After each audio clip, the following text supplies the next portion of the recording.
Prospect JR Ritchie has a chance to be a huge impact on the 2026 season for the Atlanta Braves, either as part of the rotation or a big trade chip. We'll talk about it on today's episode of the Locked On Braves, so let's get into it.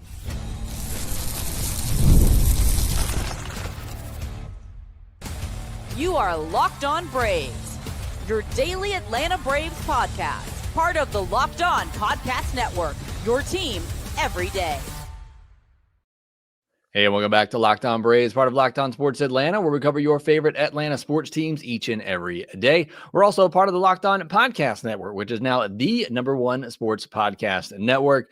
I am your host, Jake Mastroianni. You can follow me on social media at shortstopball. Check out the podcast there at LockedOn_Braves on X, Locked On Braves on Instagram, TikTok, Facebook, wherever you check the socials. If you're new and watching on YouTube, please do me a huge favor. Hit that subscribe button, hit that thumbs up button, and leave us a comment down below. Thank you so much for your support there on YouTube. And on the audio side, you can help out as well. Just leave a 5-star review on Apple, Spotify, or wherever you get your podcast. Thanks so much for making us your first listen of each and every day. Big shout out to all my everydayers out there.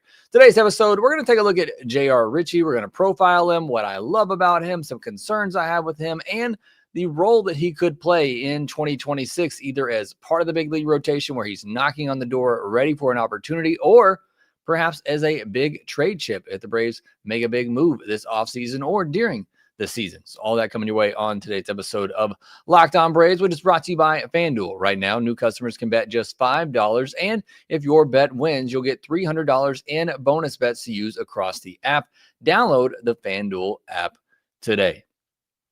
JR Ritchie has for a while been one of my favorite prospects. I've been higher than most on him for the past couple of years, and he's starting to really prove me right with the way that he has pitched coming back from Tommy John surgery. The former 35th overall pick in 2022, that was the pick that they got from the Royals in that Drew Waters trade. He's 22, will turn 23 this June, so still very young, 6'2", 185 pounds. Before the 2025 season, I had him ranked 4th in the system behind A.J. Smith-Shawver, Drake Baldwin, and Hurston Waldrop.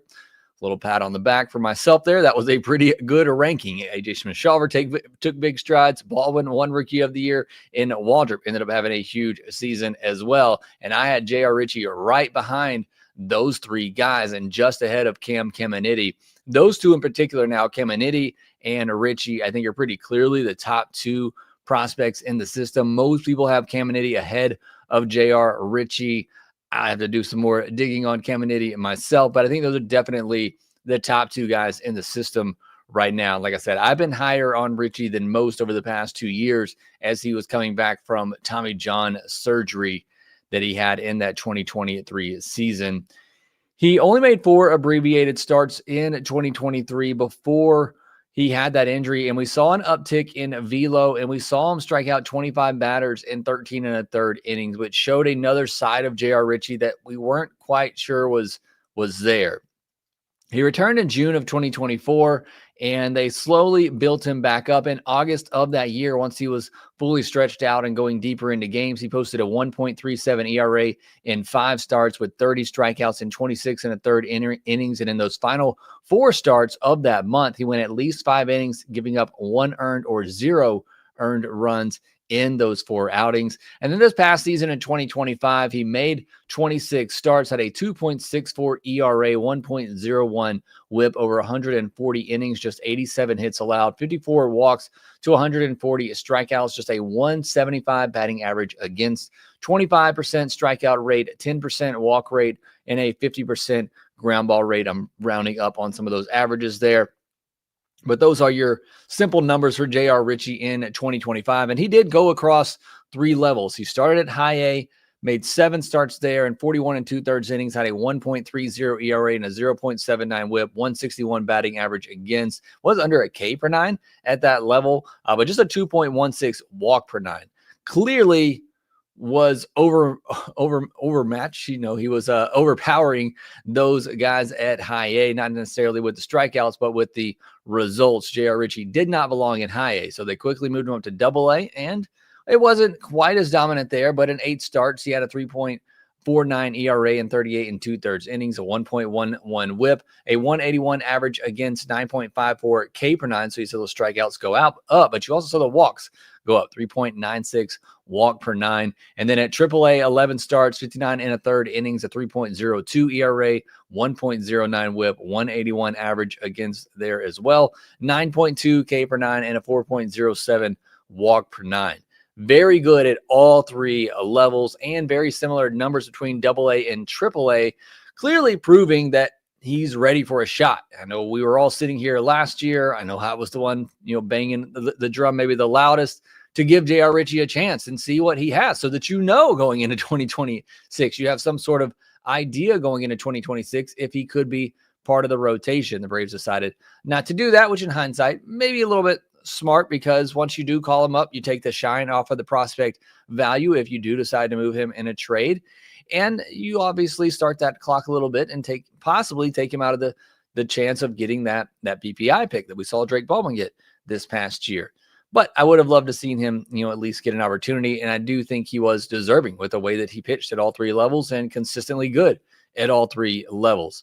Looking at the pitch mix for JR Ritchie, he expanded the pitch mix this past year, adding in a curveball and a pitch that my viewings of him, and I watched some of his later outings of the year in Gwinnett, I thought was the second best pitch, maybe his best pitch. I thought the curveball was really, really good, but just breaking it down, he throws a four-seamer between 93 and 95, sinker, same, but they top out at 97 on both of those fastballs. The sinker is the pitch that he uses the most, does a good job running it in on righties like you want to do with that sinker. Most of the swings and misses that I saw came on fastballs, but that's because of how well he plays them off of those other pitches, mainly the curveball, a little bit the changeup too. The changeup wasn't quite as good in the viewings that I saw in this one, but with a pitch that when I've seen him in the past, I thought might be his best pitch. So if that changeup comes back to where it wasn't, again, maybe it was just the viewings that I saw, but it wasn't very consistent with the changeup. Wasn't able to land it very consistently where you want it, especially against left-handed hitters. But the fastball, the four seam, the sinker, got a lot of swings and misses on it because of how he sequences it. And he'll tunnel that curveball in the zone and then throw the fastball right off of it in that same tunnel. I saw him a couple of times. He would freeze hitters with that fastball because the release on the curveball and the starting point of that curveball would be in the same spot. And the one pitch, the curveball would break into the zone for a called strike, and then he'd zip that fastball by him at 94, 95. So maybe not the elite level velocity, still pretty good at 94, 95, but because of how he was sequencing his pitches, that curveball coming in and, 81, 82, 83, and then able to throw that sinker or that four-seamer, 10 miles per hour more off of that pitch out of the same tunnel is very, very effective. And I saw him do that several times against hitters. So I mentioned the fastball, mid-90s, can top out at 97, mixes a changeup in there. It's a high velocity changeup at 88. Like I said, I was a little disappointed in that pitch in my viewings of it, but it's a pitch when I've watched him in the past that I thought was really, really good. So there's a chance that he could get that back. The curveball, though, was the clear outlier in all of the viewings that I watched of him. It was his best secondary pitch. It was the one that he felt most comfortable going to. He felt very comfortable throwing it in the strike zone, getting it over for strikes. I mean, he could use it in two different ways, and he was really consistent with it too. He could start it about the belt, and it would just dive down into the strike zone, and it caught most hitters off guard, or he would start it, around the thigh or knee area, and it would drop to the bottom of the zone. He didn't get a ton of swing and misses on it like that, but he got a lot of ground balls, easy ground balls with that pitch. So I thought the curveball was very, very impressive. Also throws a slider in that same velo range, low 80s. It's got some good late downward break to it. Saw a couple of swings and misses against righties with that slider. And then he'll throw in a cutter as well, which I mostly saw him effectively use against left-handed hitters, kind of running it in, jamming them, getting some easy foul balls. That cutter sits kind of low 90s. I thought he did a good job with that pitch. So 6-pitch mix. Again, I don't think there's a pitch in here that's just elite. That curveball may be getting there. It's got some really good downward break to it, some late downward break to it. I don't know that I would call any of his pitches elite, but the way that he mixes and matches these pitches up, makes him a really good pitcher. And that's why it's so hard to square him up and why minor league hitters haven't really been able to do much against him. And in all of these pitches that he throws, the cutter was the only pitch that hitters hit more than 200 against him on. So all these pitches were very effective. Like I said, I don't know, stand alone, if you just stand up, like his curveball against Max Fried's curveball, it's not going to rate that well. Like individually, I don't know that there's a great pitch in this mix, but because he has good command over a lot of these pitches and can, dial it up, dial it back with the fastball and the velocities on these pitches, it makes him very, very effective, and why it's very hard to square him up. My overall thoughts on JR Ritchie, nothing's really changed. I'm still very much in love with the guy. I think he's the safest bet in the organization to have a big league impact for a while. I think he has a chance to be a dependable big league starter for years to come. I've never put his ceiling as more than a number 3. As much as I have loved JR Ritchie, I've had him in my top 4, top 5 in the Braves prospects. I've never viewed him as more than a number 3 guy. And that's, after my watches from this past season, I still believe that. We have not seen the dominance that we saw at the beginning of 2023 post Tommy John surgery. So that seems like maybe a little bit of a flash in the pan. Maybe it led to that injury. And it's not to say that, that couldn't come back, but it hasn't looked nearly as dominant as what we saw in that short stint before he had the Tommy John surgery. What we've seen coming back is still that pitcher that we thought he was before, and a guy that could command several different pitches and just has a mature approach. His delivery just seems super simple, effortless. It's a really easy delivery. The mechanics seem great, which is why he's able to have good command of those pitches. I think it's a very safe ceiling as a number 3 and a pretty safe floor as a number 4, 5 starter. Like those are the outcomes for JR Ritchie. And I think it's very easy to see him hitting that with his mix of pitches, his command, and just his IQ. Like I said, I know the catcher's calling those pitches, but he just knew how to use these pitches and how to sequence them.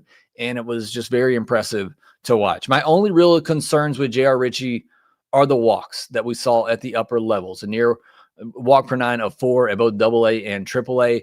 But again, in my viewings of them, the misses, there were times where it would just get away from them, but the misses weren't bad. Like some of the calls, were borderline, could have gone either way, but it did just every now and then the command got away from him a little bit, and he would walk a couple of batters here or there. But for the most part, it's not a guy that, it's not a young Carlos Lara or Daysville Hernandez. It's not a guy out here that just can't throw strikes. It's nothing like that.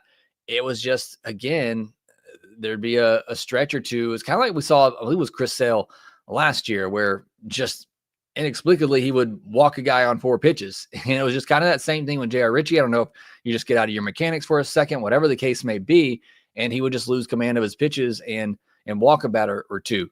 But for the most part, able to control the strike zone, good command of all of his pitches. Like I said, the changeup was really the only pitch that I didn't see him consistently be able to land where he wanted to against left-handed hitters. But that's it for me with JR Ritchie, is just the walks. If he can get that back under control, I mean, I still think the ceiling is number 3, but I think that's the only thing that would worry me about calling him up right now, is that if he weren't able to get the walks under control, that could kill him at the next level. But outside of that, I think he's ready, and I think he's ready now. So next we'll talk about, what do the Braves do with JR Ritchie? They have a guy who's knocking on the door. He's proved it at every level. He's a top pick. He's ready to go. Do they use him? Do they keep him? Or do they use him as trade bait this offseason or during next season? We'll talk about that here next. The NBA is back, and there's no better place to get in on the action than FanDuel, the official sports betting partner of the NBA. Even if you missed the start of the game or want to ride the hot hand, FanDuel has live bets on everything from who will score next to fourth quarter comebacks. Plus, you can even combine your live bets into a same-game parlay for a shot at an even bigger payout. I'm checking out FanDuel right now. They have college basketball lines out there. Gonzaga favorite over Alabama tonight. Auburn right now is a big favorite as they're in their game against Oregon as I record this. I bet they'll wrap things up, so War Eagle on that. But you can see all those there on FanDuel.com. They also have college football, NBA, NHL, NFL, all the sports going on right now. Also, please make sure you visit FanDuel.com/playsafe for tools and resources to help you stay in control of the way you play. And right now, FanDuel is giving new customers $300 in bonus bets when your first $5 bet wins. So head to FanDuel.com to sign up and play your game with FanDuel, the official sports betting partner of the NBA. Thank you as always for making Locked On Braves your first listen of each and every day. Go check out Locked On MLB for your second listen of the day. Slowly getting caught up on everything happening around Major League Baseball. Make sure you subscribe right here to Locked On Braves as well. We have 3 more podcasts coming your way this week, including our mailbag episode on Friday. And I might have a little special guest here on this week as well, getting you set up for Thanksgiving week. I know everybody's going to be traveling. Hopefully give you something fun to listen to while you're on your way. So make sure you subscribe to your 2 Locked On Braves wherever you get your podcast. Getting back into our JR Ritchie discussion here. The next thing I want to talk about is the decision to trade or keep him. Where is he more valuable? I've talked about JR Ritchie, how I love him. I think he's a safe bet to be a big league pitcher. The arsenal is good enough, deep enough. He has enough command of these pitches that he can be a big league pitcher, but his ceiling might be capped at a number 3. Perhaps he's still just 22. Maybe he can grow into number 2 type of starter at the next level. I don't think he's a Schwellenbach, because I've seen some people say in the comment section here, Schwellenbach is a rare breed. I don't know that he's quite that, but certainly a guy that has that pitch mix, has the IQ, has that type of command. But that's what you have in JR Ritchie. I've laid it out for you, the type of pitcher that I think that he is. And I think most people would agree that he is. So what do you do with that? You have some needs in the rotation. Certainly you always need pitching, and so do other teams. And if you're going to make a big trade, whether it be this offseason or maybe during the season, I have to think that teams are going to be asking about JR Ritchie. Now, there are other guys in the system, perhaps with some more upside, like Cam Caminiti, like Salthacine, like Torrens, and maybe even Didier Fuentes, that other teams are going to be asking about as well. But when you talk about a prospect who is ready for that big league transition, he is ready to take the next level. He has all of the pitches. He has the command and everything. If a team is looking for somebody that they can acquire to be part of their big league rotation very, very soon and be a big part of their future rotation, I got to believe JR Ritchie is the ask. Now, I would certainly hate to give up Ritchie because I do think he can be a rotation stalwart for a while. But I do think his ceiling is capped unless that velocity just pumps back up and we see him sitting more, 95, 96 with some regularity in the 97, 98 range, like we saw in 2023 before that injury. Unless that just pops back up, I still think the ceiling for him is a number 3 starter. Not that is bad in any way. Certainly we'll take that. Again, all this I'm saying, I want to remind you, I've been one of the biggest supporters of JR Ritchie, and I do very much love him as a prospect and a pitcher. But if he can be the centerpiece of landing a big bat, if he can be the centerpiece of getting a top of the rotation arm, I would not hesitate to move JR Ritchie. But that's what the price would be for me. In order to trade JR Ritchie, you'd have to be giving me a pretty significant piece, either an everyday batter or a top of the rotation arm, maybe an elite level type of closer. That's how much I value JR Ritchie. I would not trade him for, Sonny Gray. And I think that's pretty much a no-brainer. But I would not trade him for somebody that I consider to be a middle of the rotation arm, because like I said, I think as soon as this year, he has to make that jump from AAA to big leagues, and for a 22-year-old and for a lot of young pitchers, that's a tough leap to make. But there's certainly a possibility that he is ready and that he steps in the rotation this year, and he's that middle of the rotation arm that you're trying to trade for. So I would not trade JR Ritchie unless I am getting some sort of significant piece in return. You want to put him in a deal for Ketel Marte? Sure. You want to put him in a deal for Corey Seager? Sure. You want to put him in a deal for Byron Buxton even? It's probably getting close to where I draw the line, but sure. But again, for me, it would have to be a pretty significant return. Yeah, it had to be Tarek Skubal. Not quite that big of a return, but just because it would not make sense for me to trade, a middling type of hitter, a guy that's going to hit in the bottom of your lineup.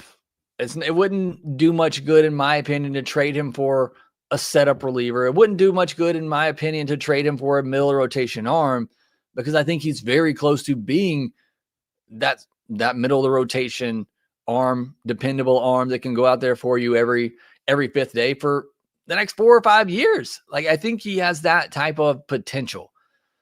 So it would have to be a pretty big return for me to trade JR Ritchie, but I am not against moving him in that big return. And it's not like JR Ritchie could headline a move for Ketel Marte, and you'd have to obviously throw more into that. I'm just saying, whatever you're getting back for him and whatever trade he might be involved in, it would have to be a pretty big one in order for me to do it, just because I think he is ready to contribute now at the big league level and for years to come.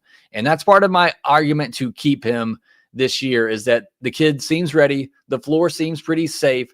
And there's, again, as I mentioned a minute ago, there's obviously that mental hurdle that he's going to have to do with that transition from AAA to the big leagues. But I don't know what else he has left to prove in the minor league level, where he's dominated since he stepped onto the scene. And this past year went through 3 levels and pretty much dominated at each level, at the very least exceeded beyond at each level at 22 years old. So he is ready for that opportunity. There's not much left for him to prove at the minor league level. And, not that it can't happen again, but he's already had Tommy John surgery. So you hope that maybe that's behind him and he has some healthy years ahead of him. There's a good chance that he just becomes a staple in your rotation as a solid 3rd, 4th starter for the next 4 or 5 years.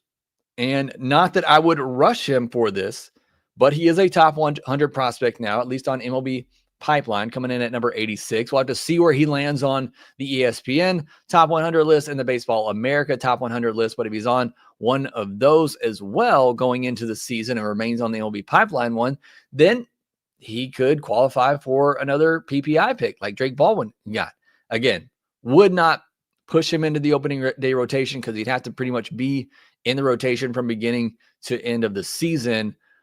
But that's another added benefit of keeping him around and giving him a chance in spring training. I think he's at least deserved that. But I wouldn't put him on the roster over Hurston Waldrop, who's already come to the big league level and proven himself. But I do think there's a little bit more added incentive for JR Ritchie to stick around.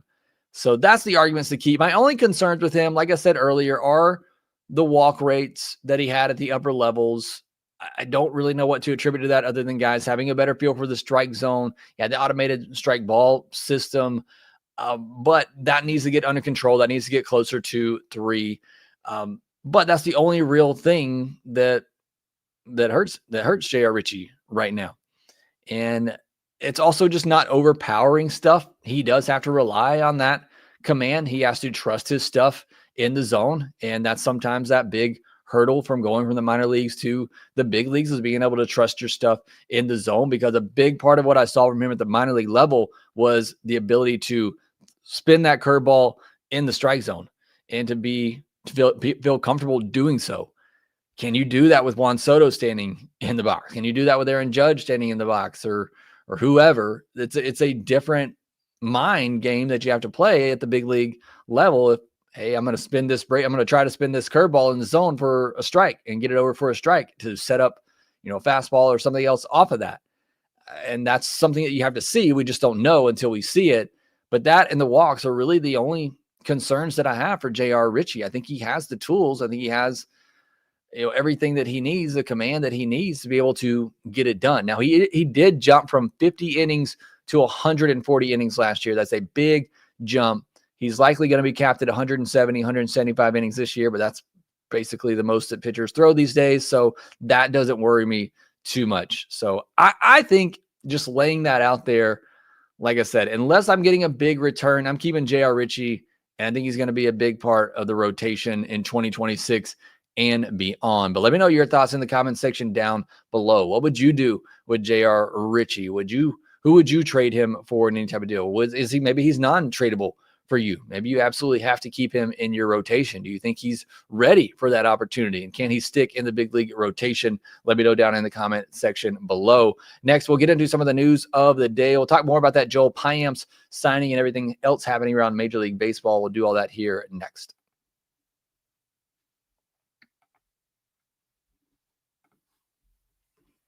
So I mentioned it briefly at the end of yesterday's podcast as the breaking news came up right when we were starting to wrap things up. But the Braves signed Joel Payamps to a 1-year, $2.25 million major league contract. I had said at the end of yesterday's episode, wasn't sure if that was going to be a split contract or something like that, but it was a major league contract. So he is on the roster and at least for now, plans to be in the bullpen. So that is another name you can pencil into the bullpen for now. $2.25 million, that can be replaced. Was amazing in 2023. He was okay in 2024, and then he was awful in 2025. So you don't love the fall off there for Joel Payamps at all. Was projected to get over $3 million in arbitration. So the Braves saved a little over $1 million in making this deal. As we're saving up for that Kyle Tucker signing at some point. The slider is good, but not great. It took a step back last year, even though it was the highest whiff rate at 35% that he's had on that pitch in his career, but it got crushed. The four-seamer averages 95, but it got crushed last year to the tune of a 359 average and a 590 slugging percentage. He throws a sinker as well, but spoiler alert, it got crushed last season too. It was not a good 2025 for Joel Payamps. He throws a sinker as well, or I just said that. He throws a sinker, four-seamer, and a slider. He started to mess with a cutter a little bit. I don't know if that was after he came to the Braves. The Braves did that a lot. Lindsey, you're listening. Here's another cutter experiment for you. We'll see if the Braves lean into that and maybe start having him throw the cutter a little bit more. But that's the pitch mix for him. Been good in the past. Braves are hoping at $2.25 million. They take a shot that he can hopefully be good again.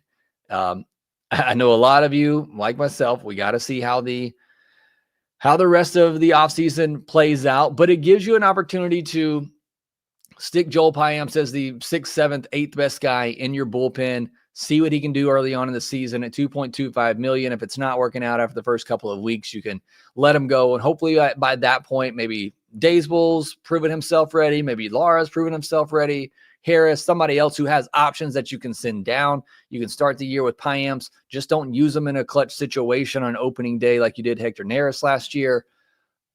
Again, we got to see how the rest of the offseason plays out. I don't think anybody's getting too excited about this signing for the Atlanta Braves, but at least for now, Joel Payamps is part of the Braves bullpen going into 2026. And then the Rockies finally named their manager, and it was the guy they already had, interim manager Warren Schaefer. They promoted him to full-time manager. Good luck over there. I think I've stated that I could probably do just as good of a job coaching that Rockies team. It's just a rough organization over there. Top news story that we hear: Cardinals signed Scott Blewett to a minor league deal. So former Brave right there, but no other news really happening on today. Could be a quiet week. Sometimes we get a big deal right in before Thanksgiving, but if not, then it's generally pretty quiet until we start to get closer to the winter meetings. And sometimes the days leading into those meetings, and obviously at the winter meetings, we see some big deals happening. So hopefully we do get one more, even not for the Braves, but just somewhere we get some sort of big news item before Thanksgiving. Well, like I said, make sure you subscribe here to Locked On Braves. We'll have a lot of content coming your way. Tripped out 96. Thanks for being here. Says Joe Ryan would be nice. Definitely. I think the Twins have a lot of solid pieces that they could trade this offseason. And they're going to be an interesting team to watch, whether it's Pyamps, Lopez, Buxton, all those guys. I think they could be very intriguing team to watch. Braves Thrill says Lindsey was optimistic about Pyamps in the podcast. I saw some other people trying to be optimistic about him as well. Look, like I said, he's been good in the past. It's possible it happens again, but it is just hope. It is certainly hope. I need to go back and listen to Lindsey, see if he was buying into the 2 cutters that Joel Payamps threw last year as his reason for optimism. So again, it's not that it can't happen. It's just it's a low, no risk deal or little risk deal. The guy that maybe can turn things around. Jeffrey Humphreys in here as well. Richard Rao, thank you so much for joining me today. Braves Thrills, what do you think about this trade? Raylo for Abreu from Boston. That's interesting. Abreu has a lot of years of control, so I don't know. I guess Raylo has another year of control at just $8 million. I think Abreu's controlled through the rest of this decade. That's an interesting one off the top of my head. I'm not really sure where I'd go with that. I do worry about the shoulder for Ronaldo Lopez. And so to be able to get a bat like Abreu, trade from some depth that you have in your pitching staff, I don't think, again, off the top of my head, I don't think I would hate that deal right there, but I have to look into it a little bit more. See Jared Morris saying, I don't want to give up JR. Video Moon says keep JR. So there's some others as well on the keep JR train wagon. The Only Ruiz says, what were Pyamps' metrics after he got to the Braves? I didn't look at that specifically after he got to the Braves last year. He didn't throw really enough innings to qualify for much on Baseball Savant, but I know the metrics didn't look very good. But again, that's cumulative from his whole time last season. But I'll have to go back and look at exactly what he did on the Braves. Steven says Murphy, Nacho, and Elder for Skubal. Yeah, I don't think that one's going to happen right there. You're going to have to give some big league talent if you're trying to get Tarek Skubal. Thank you so much for joining me here today. Thanks for all the kind words and comments. I appreciate all of that. Make sure that you hit that thumbs up button, hit that subscribe button if you haven't already. Leave me a comment down in the comment section below. Let me know what you think about JR Ritchie. You keeping him? You trading him? What are you doing? What do you think about Joel Payamps? Or your optimism for him? How's he going to turn things around in this Braves bullpen? Let me know all that down in the comment section below. But again, that would do it for this episode of Locked On Braves. Make sure that you rate, review, and subscribe to the Locked On Braves podcast wherever you get your podcast, and we will talk to you next time.